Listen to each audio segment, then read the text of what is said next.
नमस्कार दोस्तों, BS innovative GS centre में आपका बहुत बहुत स्वागत है।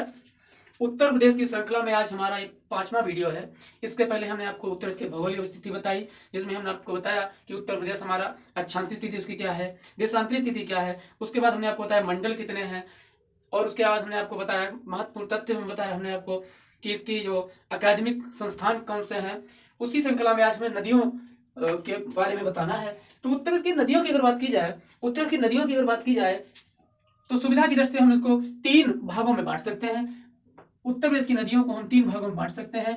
नंबर 1 हिमालय से निकलने वाली नदी, उसके बाद पठारी क्षेत्रों से निकलने वाली नदी, और तीसरी है झील या दलदल से निकलने वाली नदी। तो आइए देखते हैं। हिमालय से निकलने वाली नदी तो है, हिमालय से निकलने वाली नदियां जैसे गंगा, यमुना, शारदा, काली। शारदा को ही काली कहते हैं।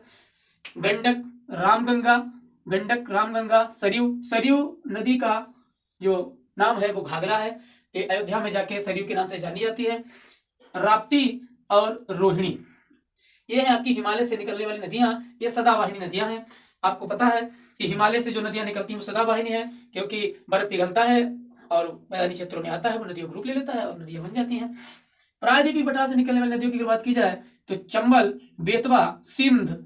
एक नदी सिंध भी है, ठीक है, सिंध, और वो सिंधु है।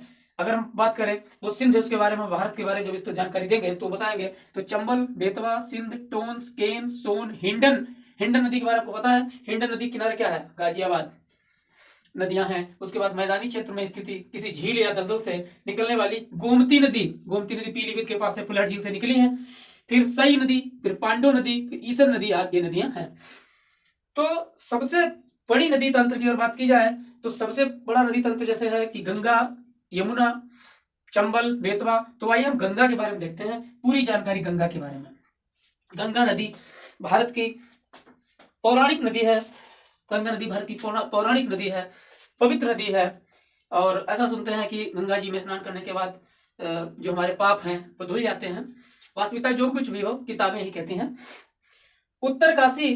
उत्तर काशी जिले में गोमुख के निकट गंगोत्री हिमानी से, हिमानी को ग्लेशियर कहते हैं, उत्तर काशी जिले में गोमुख के निकट गंगोत्री हिमानी से इसकी जो है उत्पत्ति होती है, निकलती है। और इसकी लगभग लंबाई पूरे भारत में अगर की जाए बात तो 2525 किलोमीटर इसकी लंबाई है। और उसके बाद हम देखते हैं कि ये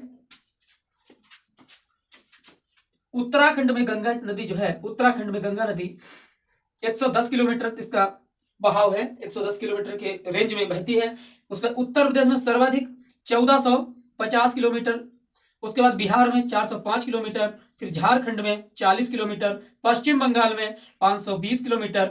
पश्चिम बंगाल में आप जानते हैं डेल्टा के बाद जो सुंदरबन डेल्टा है गंगा ब्रह्मपुत्र का, उसमें वो गंगा सागर में मिल जाती है, ठीक है। उसके बाद अगर विस्तार की बात करें तो किस तरीके से गंगा नदी का उद्गम हुआ है, गंगा नदी इसके पहले क्या थी, तो पूरी जानकारी हमने इस वीडियो में देने का प्रयास किया है। तो सबसे पहले हम देखते हैं सतोपथ हिमानी है, सतोपथ हिमानी। और एक गंगोत्री हिमनद से, एक गोमुख नाम के स्थान से गंगा भागीरथी नाम से निकली है नदी है, भागीरथी नाम से नदी निकली है। और वही दूसरी तरफ अगर बात की जाए तो सतोपथ हिमानी से दो नदियां निकली हैं।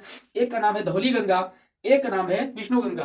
तो धौली गंगा और विष्णु गंगा दोनों मिलकर विष्णु प्रयाग में हो गई, यहाँ मिल गई। और विष्णु प्रयाग से ये आई हैं आपके नंद प्रयाग में, ये दोनों नदियां बहती हुई नंद प्रयाग में आ गई, नंद प्रयाग से कर्ण प्रयाग में आ गई। इससे पहले क्या हुआ कि विष्णु प्रयाग के बाद जब नंद प्रयाग में दोनों नदियां मिली, विष्णु गंगा और धौली गंगा, तो ये मंदाकिनी नदी इसको नंद प्रयाग में मिली आकर, फिर ये कर्ण प्रयाग में इसी नदी में पिंडर नदी मिल गई, और फिर रुद्रप्रयाग में मंदाकिनी नदी मिल गई।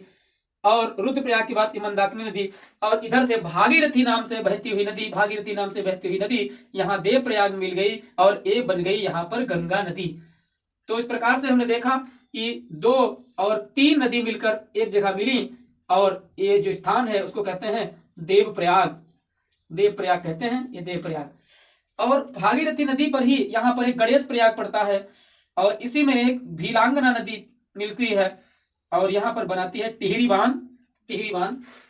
और टिहरी बांध ये यहाँ से नदी होती हुई पहुंच जाती है देवप्रयाग में, और देवप्रयाग में 1, 2 3, 4, 5 सब नदियां मिलकर गंगा बन जाती हैं। आपको पता है गंगा वहां से ऋषिकेश आते हैं, ऋषिकेश से हरिद्वार, हरिद्वार हर की पौड़ी में होते हुए समतल मैदान में गंगा प्रवेश कर जाती है। और हमने देखा है कि अलकनंदा, यहां से थोड़ा और भी गंगा के बारे में है। अलकनंदा और नंदाकिनी, मंदाकिनी नहीं है, नंदाकिनी, ये नंद प्रयाग में मिलती हैं। फिर मंदाकिनी और अलकनंदा मिलकर ये रुद्रप्रयाग में मिलती हैं। फिर पिंडार और अलकनंदा मिलकर कर्णप्रयाग में मिलती हैं। और फिर भागीरथी और अलकनंदा मिलकर गंगा का रूप धारण कर लेती हैं। फिर ये बहती हुई ऋषिकेश आती हैं और ऋषिकेश से ये हरिद्वार में आती हैं। हरिद्वार से पहाड़ों पर से, यानी ये पहाड़ है, पहाड़ों पर से ये मैदानी भागों में प्रवेश कर जाती है। और प्रवेश कहां से करती है? उत्तर प्रदेश के सहारनपुर जिले से प्रवेश करती हुई ऐसी चली जाती हैं। तो वीडियो कैसा लगा आप सब कमेंट करके अवश्य बताना।